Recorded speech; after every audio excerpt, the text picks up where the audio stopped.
हमारा equity market फिर लाल में बंद हुआ और जो हमारा इंडेक्स बीएसई सेंसेक्स लगभग 86,000 के आसपास था, लगभग 81,000 के पास बंद हुआ। और फिर से मीडिया ने बताया बाजार में भारी गिरावट, ब्लड बाथ, इन्वेस्टर्स ने इतने लाख करोड़ खोए एंड व्हाट नॉट। इस तरह की खबरें लगातार आ रही हैं। नमस्कार दोस्तों, मैं हूं मोहित गुप्ता और मैं स्वागत करता हूं आपका अपने चैनल इन्फिनिटी फिनसर्व में। तो फ्रेंड्स, मेरे पास ना मेरे थ्रू इन्वेस्टर्स इन्वेस्ट करते हैं, वो कॉल कर रहे हैं, कंसर्न अपना शो कर रहे हैं। मेरे पास दो प्रकार के लोग कांटेक्ट कर रहे हैं। एक वो कह रहे हैं कि भाई जो पैसा लगाया था इतना गिर गया, मेरा इतना प्रॉफिट हो रहा था, अब लॉस ऑफ प्रॉफिट हो गया, मैं क्या करूं, क्या स्ट्रैटेजी, क्या रणनीति होनी चाहिए।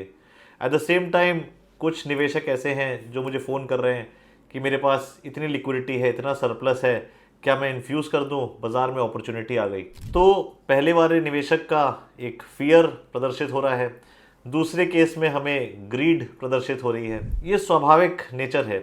और दोस्तों, इक्विटी का जो बेसिक नेचर है वो वॉलेटिलिटी है, वो ऊपर नीचे चलेगा, वो उसकी प्रवृत्ति है। अभी तक हम लोग एक लीनियर टाइप का स्ट्रक्चरल मूव देख रहे थे जो ओवरनाइट चेंज, मतलब मूव तो चेंज हो ही सकता है, बट व्यू चेंज कैसे हो सकता है।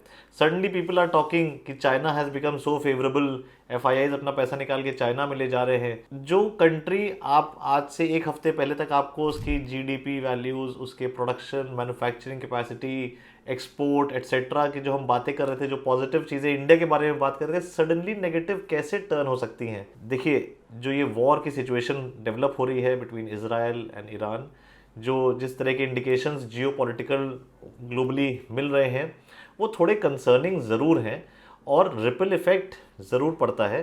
But this is the very basic nature. इसका इम्पैक्ट हर तरह के मार्केट पे आता है और इक्विटी मार्केट उसको दर्शाएगा ही दर्शाएगा। इंडिया का इक्विटी मार्केट कोई अछूता तो रहेगा नहीं उससे। हमें समझना है अपना गोल, और गोल से अपने इन्वेस्टमेंट को जो हमने अटैच कर रखा है, क्या मुझे पैसे की ज़रूरत आने वाले 3 महीने 6 महीने में है। ये हम हमेशा कहते हैं अपने हर कम्युनिकेशन में, be it on social media, be it one to one और through our blogs, website etcetera.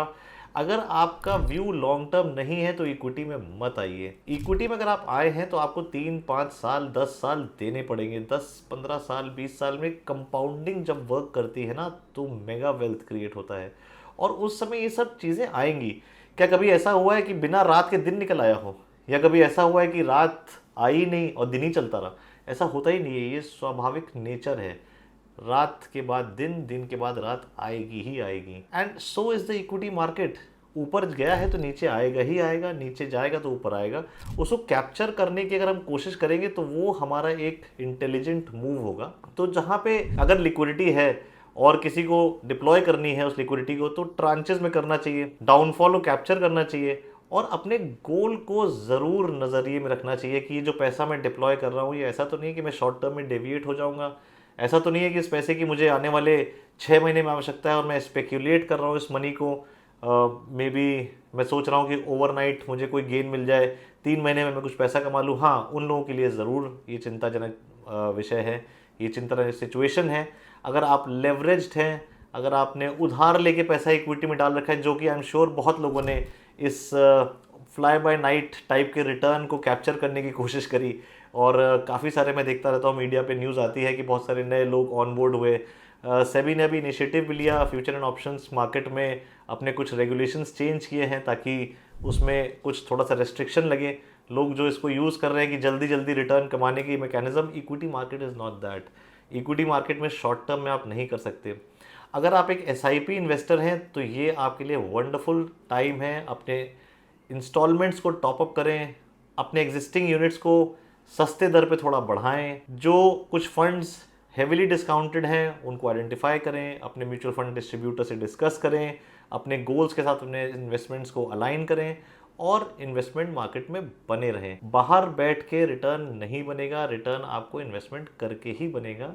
And बार बार मैं एक ही बात अपने कम्युनिकेशन में रिपीट करता हूँ, हमारी कंपनी इसी प्रिंसिपल पे काम करती है कि फाइनेंशियल प्लानिंग अगर आपको करनी है तो आपको अपने गोल्स को डिफाइन करना बहुत ज़रूरी है और गोल्स के साथ अपने इन्वेस्टमेंट्स को अलाइन करना बहुत ज़रूरी है।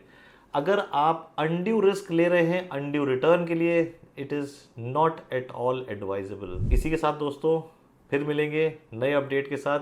मार्केट में बने रहें, इन्वेस्टेड रहें। हाँ, एक और चीज़ मैं कहना चाहूँगा, लोग कहते हैं कि भाई तुम कुछ राय नहीं दे रहे, कुछ बता ही नहीं रहे। बने रहना भी एक राय है, बहुत इंपॉर्टेंट राय है, इसे कहते हैं हैंड होल्डिंग। तो हैंड होल्ड करना आपकी जर्नी में, आपको उस जर्नी में साथ चलना, आपको बताना, राह दिखाना, ये भी एक राय है और बहुत इंपॉर्टेंट है। फियर और ग्रीड को कंट्रोल करना, जो इन्फिनिटी बखूबी करता है।